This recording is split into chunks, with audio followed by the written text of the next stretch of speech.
મારું નામ માવી ધર્મિષ્ઠાબેન સામાભાઈ છે. હું ધોરણ 7માં અભ્યાસ કરું છું. મારી શાળાનું નામ છે ગુમરેદુ પ્રાથમિક શાળા.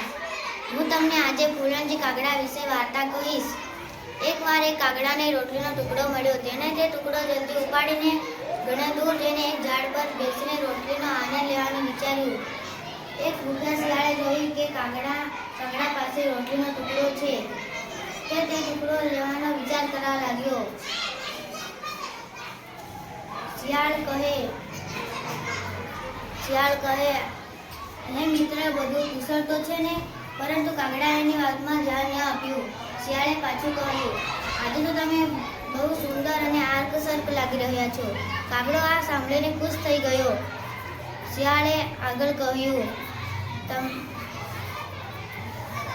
સુંદરતાની સાથે સાથે તમારો અવાજ પણ મધુર છે. શું તમે મારા માટે એક ગીત ગાઈ શકો છો? પરંતુ ફૂલણજી કાગડાએ ખોટી પ્રશંસા સાંભળતાની જ સાથે ગીત ગાવા મોઢું ખોલ્યું. રોટલીનો ટુકડો ચાંચમાંથી નીચે પડી ગયો. શિયાળ રોટલીનો ટુકડો લઈને ભાગી ગયું. કાગડાને ખોટી મૂર્ખતાની કિંમત ચૂકવવી પડી.